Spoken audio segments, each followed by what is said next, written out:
दादी है। तू पहचानता है इनको?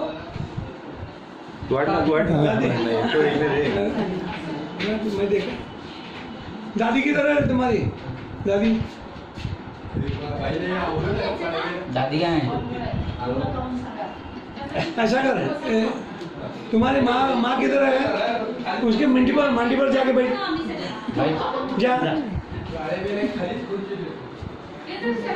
कौन है?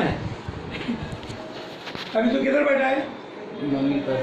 किसके पास बैठा है? मम्मी के बैठा है? सच्ची? सच है? बरोबर आहे काय?